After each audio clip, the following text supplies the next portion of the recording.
Mon cher Guy Friade, bonjour. Je suis vraiment content de te recevoir. D'abord parce que je te connais depuis si longtemps et que j'apprécie le travail que tu fais dans le milieu du handball. Et puis, c'est l'occasion pour nous de parler de hand sur Sport Centre-Oise. On dit beaucoup de football, c'est vrai, parce que c'est un sport très populaire, le football, et médiatique. Mais le hand tenterait aussi à le devenir, si possible. Alors ensemble, on va essayer de voir un petit peu ce qui se passe dans le monde du handball, autant amateur que professionnel. Alors mon cher Guy, tu es à la tête du club L'Éclat. Tu peux nous présenter un petit peu qui tu es et puis ce qu'est ton club ? Eh bien, Louis, d'abord je te remercie pour cette invitation. Je connais aussi ton travail de journaliste sportif. J'allais dire de ex parce que je n'y suis plus. Et ton initiative sur Internet avec ce site que je vais visiter de temps à autre, qui effectivement, à mon goût, présentera toujours un peu beaucoup de football, mais a l'avantage de présenter aussi d'autres sports, et y compris le handball qui m'est cher. Donc c'est avec plaisir que j'ai répondu à ton invitation. Alors je suis effectivement le président du club de handball Éclat Handball, Entente Creil-Liancourt Association. C'est un jeu de mots que nous avions fait quand nous avons fondé ce club en 1986, qui était en fin de compte l'entente entre les clubs de Liancourt et de Creil. Deux clubs qui, étant voisins, avaient l'occasion de disputer des matchs de derby très âpres, mais qui se sont raisonnés pour essayer de conduire un projet d'offrir du handball au meilleur niveau possible. Tu as d'autres fonctions aussi dans le niveau du handball. Je pense que tu n'es pas simplement un président de club. Ouais, tu es au comité. Je suis surtout aujourd'hui centré sur mon club, puisque j'assure des entraînements avec mon diplôme d'entraîneur régional. Je suis un arbitre régional et je continue à œuvrer régulièrement sur les terrains. Et je participe à la commission sportive de la Ligue. Mais par le passé, effectivement, j'ai eu des fonctions plus lourdes à la commission technique départementale ou à la commission d'organisation des compétitions ou des obligations aussi à la Ligue de Picardie. Alors toi qui connais le handball depuis si longtemps, est-ce que tu as vu une évolution, j'allais dire, au niveau des effectifs ? Alors sur la Ligue de Picardie, pendant longtemps, on était un petit peu, on va dire... Et on attendait un réveil, un éveil et une progression quantitative. Alors je pense que la progression quantitative, elle a eu lieu. Il y a effectivement plus de joueurs de handball, il y a aussi un peu plus de clubs. Encore quand je dis plus de clubs, on connaît des naissances de clubs et on connaît également hélas des disparitions. On a aussi toujours, par exemple dans l'Oise en particulier, des zones sans handball. Le plateau Picard, à part Saint-Just, il y a quasiment... Oui, à Saint-Omer, oui, toi tu situes dans le plateau Picard, moi pas, mais bon... Je connais pas bien la géographie. Mais bon, voilà, des zones un peu désertes. Au-delà de Noyon, il y a plus grand-chose. Entre Crépy-en-Valois et Compiègne, c'est pareil. Bon, il faut dire aussi qu'on est dans la ruralité profonde et que souvent les infrastructures manquent, puisque ce qui permet à un club de handball aujourd'hui d'exister, c'est la mise à disposition d'une salle de sport. Des salles de sport, on en retrouve dans les collèges, on en retrouve aussi dans les écoles primaires. Oui. Et moi je me souviens, ça date pas d'hier, mais que le handball, c'est ce qu'on faisait en sport collectif à l'école. Est-ce que c'est encore le cas ? Alors ça reste un sport scolaire important, mais je regrette bien. Moi je suis venu avec le professeur de sport du collège, Monsieur Kapler à l'époque, et de très nombreux handballeurs effectivement de ma génération et encore après sont issus des nombreuses actions militantes des professeurs d'EPS, puisque ce ne sont plus des professeurs de sport. Aujourd'hui, hélas, souvent, on préfère faire un sport individuel, on préfère proposer des activités individuelles que des activités collectives. Tu veux dire que... J'ai peur de froisser quelques profs de sport en disant que c'est plus difficile d'animer un sport collectif avec des déplacements et ainsi de suite. Alors, on fait de la gymnastique, on fait de l'escalade, on fait... Alors moi, je veux bien que ce soit des activités... Je veux bien que ce soit des activités qui soient prisées par les jeunes. Mais moi, dans mon club de handball, quand on propose une activité de handball et qu'elle est bien organisée, structurée, qu'il y a des compétitions, parce que c'est un petit peu ça aussi des fois qui était un petit peu difficile dans le sport scolaire, c'est qu'un championnat départemental, souvent il y avait peu d'équipes, mais bon, aujourd'hui je ne sais même pas bien comment sont structurés ces championnats départementaux. Il faut dire aussi qu'à l'UNSS, il y a beaucoup de cadres qui ont disparu, hein, puisque Avec l'âge le gouvernement supprimant des postes et des décharges, c'est vrai que pour animer le sport scolaire, il y a aussi moins de monde. C'est peut-être là qu'il y a une raison. Mais bon, je connais encore des professeurs de PS très militants et qui animent le handball. Alors si le filon du sport scolaire n'est plus, quel autre filon sur lequel il faut compter pour recruter? Alors, par exemple, je peux parler de l'éclat handball. Le handball, avec toutes les valeurs qu'il incarne, est un sport masculin et féminin et qui est fortement implanté dans les villes et y compris dans les quartiers difficiles. Donc, nous, sur Creil et Liancourt, nous touchons pour une bonne part, un public qui est un petit peu un public déshérité, qui trouve auprès du handball une pratique qui ne coûte pas trop cher. Hein, l'équipement matériel ne coûte pas trop cher, et les licences, même si sous les coups de boutoir de la fédération et de la ligue sont de plus en plus chères, restent quand même, demeurent à un prix abordable. Et puis ces jeunes dont tu parles, ils retrouvent quelque chose, des valeurs humaines dans la pratique du sport et du handball en particulier. Tout à fait, tout le monde trouvera des valeurs dans toutes les pratiques sportives et même des valeurs collectives dans ce que pour moi j'identifie quand même plutôt comme étant du sport individuel. Hein, on peut considérer que l'athlétisme est un sport collectif puisqu'il y a des compétitions en équipe. Mais je pense quand même que la performance elle est souvent elle repose surtout sur l'athlétisme, sur la performance de l'athlète. Oui. Hein, le relais à 4.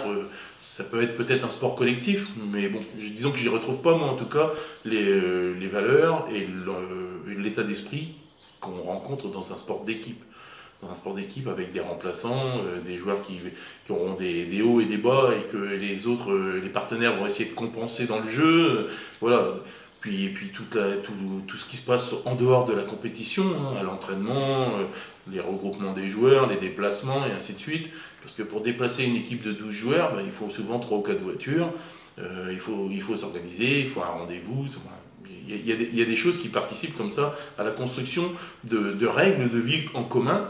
Et je pense que ces règles-là, au-delà même des règles du jeu, sont des valeurs qui sont fortes et qui sont nécessairement transmises au sein de l'association. Tu sais que je pratique les parquets de handball depuis de nombreuses années, mais je n'ai jamais vu dans ce sport, de violence. J'ai vu quelquefois des gens qui sont un petit peu difficiles, des affrontements, mais j'ai jamais vu de violence dans ce sport. Ça ne l'est pas, on ne le voit pas ça. Alors, comme dans d'autres sports, j'allais dire, dans d'autres sports où on voit. Alors je crois quand même qu'effectivement on a la chance d'avoir un encadrement important et puis donc on n'abandonne pas, je dirais, les jeunes avec n'importe qui pour faire n'importe quoi. Hein. Il y a toujours des fois des contre-exemples, mais en général effectivement auprès des jeunes handballeurs, il y a des éducateurs, des parents éducateurs qui les accompagnent et qui effectivement corrigent rapidement des défauts de comportement, hein, ou de savoir-être de la part des joueurs. Ensuite, les règles et l'arbitrage au handball nous donnent les moyens aussi de raisonner des joueurs qui partent un petit peu en vrille. Hein, et donc on a des sanctions temporaires qui permettent à un joueur d'aller se calmer un petit peu comme au hockey sur glace. Hein, au hockey sur glace, il y a des contacts violents, mais c'est rare. Ouais. De temps en temps, la télé nous diffuse des images de bagarre générale. Moi, je ne connais pas de bagarre générale au handball, effectivement. Et puis, c'est un sport un petit peu comme le rugby, où il y a de l'engagement physique. C'est-à-dire que c'est vrai qu'on va à terre, faire des fautes. J'imagine que l'adversaire qui se met en face de toi, il a plutôt intérêt à t'éviter. Oui, mais Hein, je blague, je blague sur ta corpulence. Non, pas nécessairement, parce que un joueur grand ou un joueur qui est lourd, il suffit peut-être de le prendre au début de sa course pour l'empêcher de s'approcher du but. Ouais. Donc, non, il y a un rapport de force qui s'équilibre. Alors, bien sûr, ça n'exclut pas des mauvais gestes. Et dans les derniers championnats du monde, on a vu quand même que notre leader, Nicolas Karabatic, de temps en temps, il prenait quand même des sacrés mandales dans le nez, quoi. Donc ça fait pas partie du jeu, et c'est aux arbitres, effectivement, de protéger les joueurs et de sanctionner les joueurs qui sont défaillants. Alors tu parles justement de Coupe du Monde, la transition est toute faite par toi. Et puis j'ai vu qu'aujourd'hui tu as mis un des plus beaux t-shirts qui puisse exister dans le monde du handball avec champion du monde, 4 fois, les barjots, les costauds et 2 fois les experts. Oui, t'as remarqué ça, hein. Je suis pas venu sans porter une valeur très symbolique. Alors effectivement, le sport que je pratique depuis gamin et qui a motivé en fin de compte mon élan militant, ce sport-là, eh bien c'est un sport qui est reconnu maintenant au niveau international. La France, en l'espace un peu plus de 20 ans, est passée d'un rang mineur du championnat du monde C, hein, pour lequel d'ailleurs il y avait eu un match international qui s'était joué à Creil à l'époque, dans les années 70. 70, 71 de mémoire. Et aujourd'hui, eh bien, la France est reconnue comme étant la nation du handball, et une nation du handball pérenne, c'est-à-dire c'est pas un coup d'éclat. On n'a pas battu les Brésiliens une fois, non, on a battu à plusieurs reprises les Suédois, qui sont une des nations phares du handball. On a été battre les Croates ex-Yougoslaves chez eux, dans une salle où il y avait de l'électricité dans l'air. Donc on a acquis des titres vraiment avec les efforts, avec la concentration. Le dernier championnat du monde est quand même aussi encore caractéristique, parce que on aurait pu croire que ça allait se faire dans la facilité. Ben non, il y a eu quelques blessés, et puis il y a beaucoup de suspense. Et puis il y a eu une finale absolument monstrueuse. Il fallait pas être cardiaque, hein, il fallait garder effectivement toute sa lucidité. On a notre gardien Fagnon, Thierry Omeyer, on peut pas dire qu'il réussit totalement sa finale, mais qui retrouve le sens du jeu, et qui, en fin de compte, on pourrait dire qui entraîne une déception monumentale des adversaires, parce que pendant les 3 ou 4 dernières actions, il est absolument intraitable. Et je pense que l'ensemble du collectif se trouve ainsi récompensé. Les attaquants, les défenseurs, le gardien, tout le monde a su se mettre en lumière sur cette finale, et effectivement acquérir de haute lutte un 4e titre mondial. 4e titre mondial, mon cher Louis, que je te souhaite au football, mais ouais. Bon... Alors oui, peut-être dans la transition, j'ai entendu... un siècle ou deux. J'ai entendu un journaliste qui disait le 4 étoiles sur le maillot du handballeur, et chez les footballeurs, c'est 4 étoiles à leur hôtel. Mais c'est une aparté, j'ai trouvé ça très drôle. Disons que les blagues sont tellement faciles qu'on va pas trop s'y risquer. Mais bon, disons que ce que je regrette quand même, et les joueurs de l'équipe de France, qui ne sont pas uniquement des athlètes, mais aussi en général des têtes assez bien faites, ont profité des écrans de médiatisation pour rappeler quand même l'état dans lequel on peut dire on laisse le handball français, qui est aussi prestigieux en sport féminin d'ailleurs, puisque on a quand même des championnes du monde, des championnes d'Europe dans le handball aussi. Elles ont aussi eu une étoile à leur maillot, les filles, et donc l'ensemble du sport handballistique féminin, masculin, n'a quand même pas la place ni dans les médias, ni auprès des pouvoirs publics qui mériteraient. Tu parlais des salles de sport, oui, et ce sont souvent les salles de sport des collèges, ce sont rarement les halles qui appartiennent, qui sont dédiées uniquement à la pratique du handball. Il y a très peu de salles. Nous, on a la chance d'avoir à Liancourt et à Creil, parce qu'on y a fortement veillé, avoir des salles avec par exemple une zone qui est peinte d'une couleur différente pour faciliter la lecture du jeu, pour que le public voit bien ce qui se déroule, pour je dirais, personnaliser cette pratique. C'est pas très souvent le cas. Alors, Tu parles du handball championnat du monde sur le terrain, mais moi j'ai vu aussi à côté des joueurs exceptionnels, des gens exceptionnels, avec des valeurs humaines, chaleureux, prêts à dédicacer la photo, à dire bonjour, à poser en photo et tout ça. C'est ce que je viens de te dire, hein. Les handballeurs de l'équipe de France sont à la fois des athlètes, mais aussi des gens qui ont une éthique et puis une formation. On peut remarquer que dans leur discours, c'est effectivement, ils sont capables de discourir et d'apporter un point de vue et d'affirmer aussi un certain nombre de valeurs et de rappeler le contexte dans lequel ils évoluent à longueur d'année. Parce que pour un certain nombre d'entre eux, ils évoluent dans des championnats professionnels étrangers, parce qu'en France, les clubs n'ont pas les moyens d'assurer financièrement la rémunération de ces joueurs-là. Donc il y a une véritable problématique économique. Alors on nous dit on filmera, il y aura plus de télévision quand il y aura plus d'enjeux économiques. Et en réalité, non, c'est pas comme ça que ça commence. On n'a qu'à diffuser un peu moins de football à la télé, et je pense que les sponsors disparaîtront. Donc moi je pense que... Nous changerons de sport. On a vu au championnat du monde, on a vu dans les compétitions européennes, les salles sont pleines d'annonceurs, les maillots des handballeurs sont couverts d'annonceurs également. Donc je pense que c'est un faux prétexte, une mauvaise excuse de la part notamment du service public. Parce que le handball, on a vu la finale sur France 2, mais sur les chaînes payantes, on a vu l'ensemble des championnats. Donc le service public, la moindre des choses qu'il pourrait faire, c'est au moins montrer régulièrement du handball, et du handball masculin, et du handball féminin. Parce qu'à chaque campagne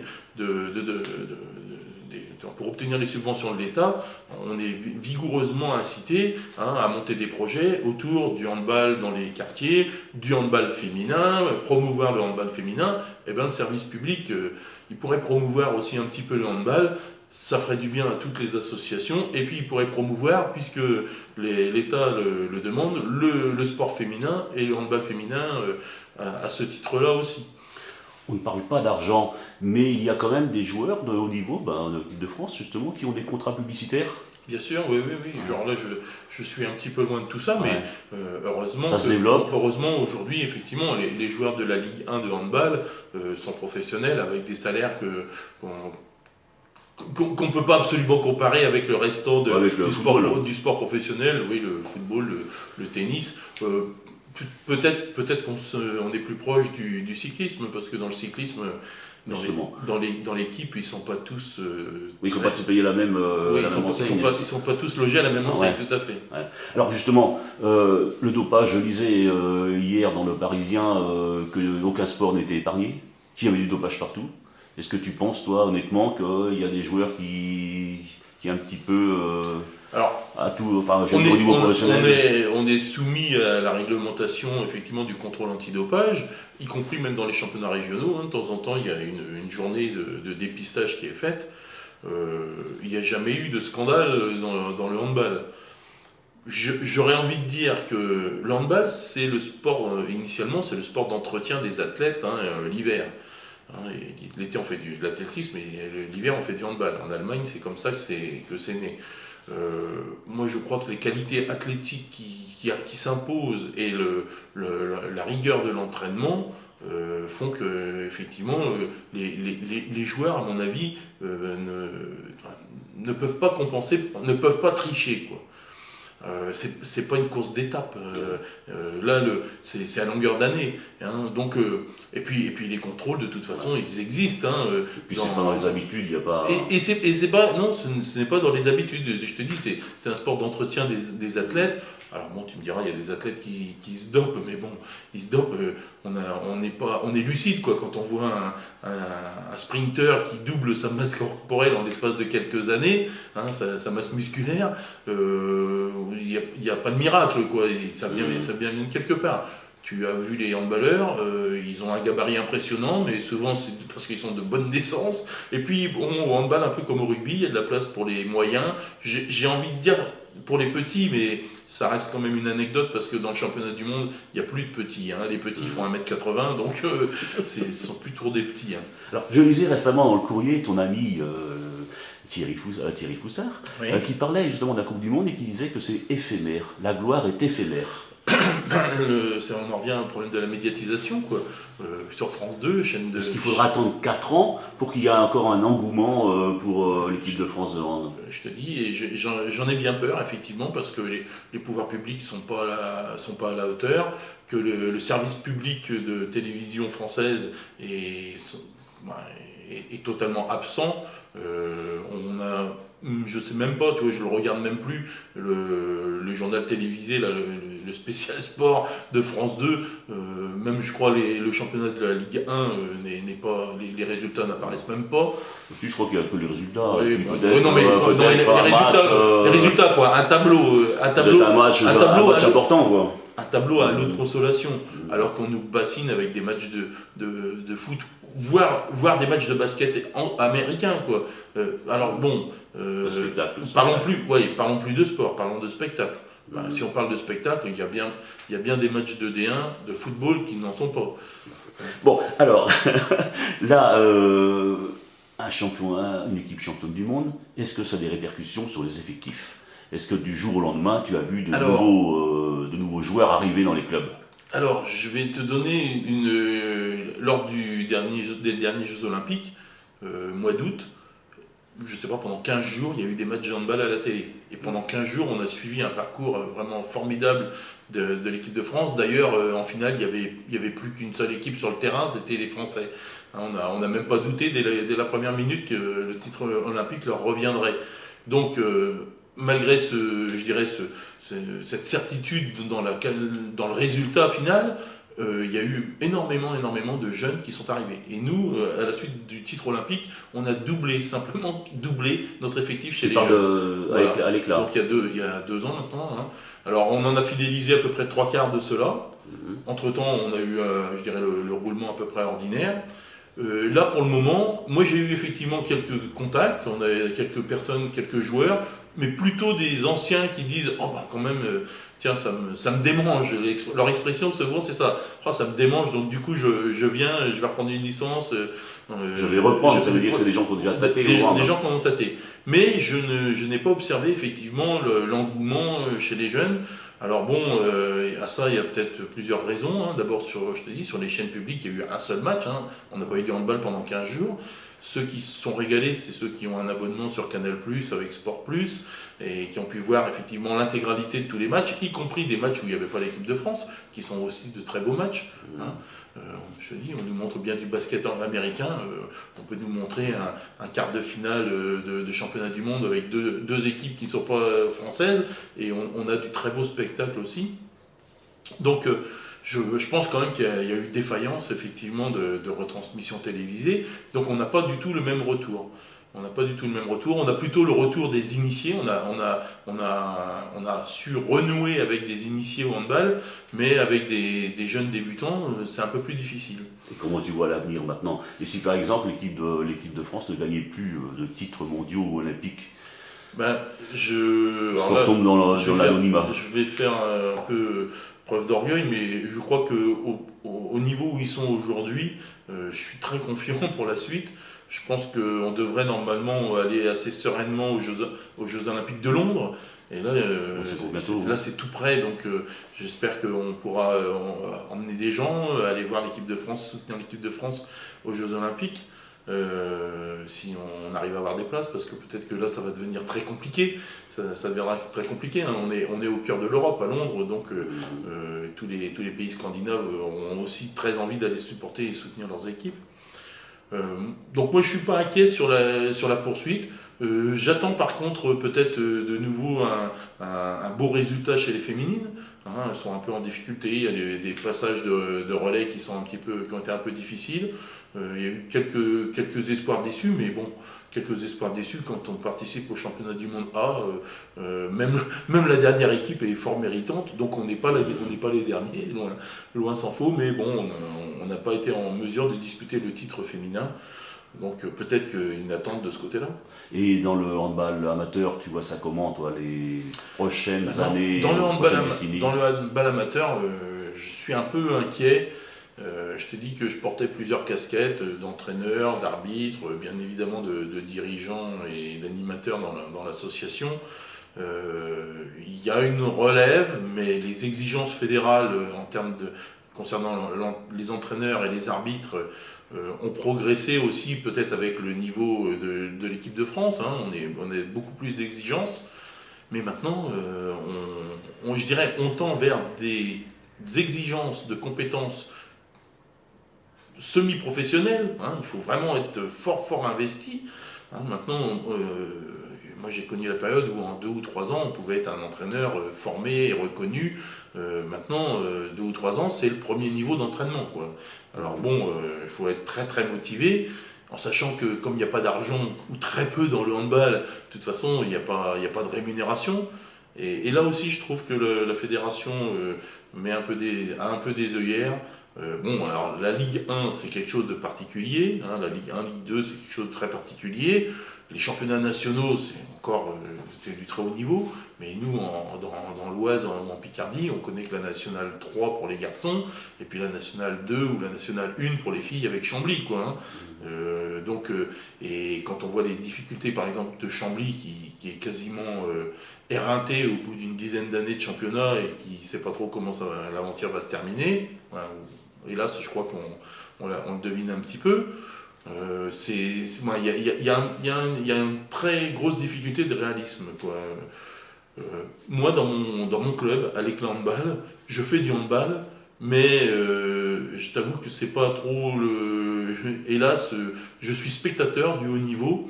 Et moi, c'est plutôt la vie de club, la vie de l'association. La vie de la ville. La vie de l'association dans la cité, qui est un moteur important. Parce que si c'était uniquement les résultats et le regard tourné vers l'élite, bien que le club Éclat ait été fondé pour ça, hein, pour essayer de se donner les moyens, en conjuguant les moyens des collectivités locales, hein, en réduisant par 2 la facture auprès de la ville de Creil et auprès de la ville de Liancourt. Néanmoins, le club qui s'est structuré, on a une éducatrice salariée à temps plein dans le club. On vient avec le soutien du conseil général, du conseil régional, de pouvoir changer notre minibus qui sert beaucoup au déplacement collectif, parce que comme je te le disais, on travaille avec une population qui n'est pas toujours fortunée. On a des jeunes seniors qui n'ont pas de permis et pas de voiture, hein, notamment chez les filles. On a des jeunes pour lesquels les parents travaillent le week-end et ils ne sont pas forcément disponibles. Donc, malgré tous les efforts qu'on fait pour se structurer dans le club, le haut niveau ou l'aspiration vers un championnat national rapidement, tu vois, ça m'est passé, quoi. C'était des ambitions de jeunesse, mais aujourd'hui, la raison l'emporte. Voilà, le réalisme. Oui. Bon, alors, voilà, on va terminer là notre dialogue. Tu as peut-être un message à faire passer? Écoute, le message, c'est que moi, j'invite effectivement les familles qui souhaitent faire du handball, faire découvrir le handball, à nous rejoindre, à nous contacter. Nous avons un site internet que tu connais bien, qui n'est pas difficile à trouver, éclat-handball.org. Là-dessus sont affichés tous nos matchs, les conditions d'adhésion, tous les renseignements sur notre actualité. Notre actualité récente, très prochaine, c'est le loto, parce que bien sûr, il faut vivre. Qui dit emploi à temps plein dans le club dit aussi un besoin effectivement d'argent pour équilibrer le budget. Et donc, et pour nos internautes qui n'habitent pas forcément dans la région liancourtoise ou creilloise, je pense que tu les convies à rejoindre le comité directeur de l'Oise et puis à prendre contact avec eux pour savoir dans quel club ils pourraient aller. Bien sûr, mais alors le site de la fédération normalement doit permettre à chacun de trouver son club. J'en ai fait par contre une expérience un petit peu pénible très récemment, puisque quand j'interroge sur la ville de Liancourt, Le club qui est désigné par la fédération n'est pas le club de l'Éclat, mais est un club voisin. Et quand j'interroge sur la ville de Creil, et là on n'en parle pas du tout. Alors je vais me fendre. Alors, on a déjà une réclamation. Je vais me fendre d'un courrier auprès du président de la Ligue de Picardie afin qu'effectivement, parce que ça, je me suis interrogé, comme tu me l'as demandé, sur le fait qu'on n'avait pas le retour attendu en termes de licenciés, pas de nouveaux. Alors bon, quand tu vas sur un moteur de recherche et que tu recherches handball Liancourt au Creil, c'est bon, tu vas arriver chez nous. Si tu vas sur le site de la Fédération française de handball, je pense qu'il y a un bug.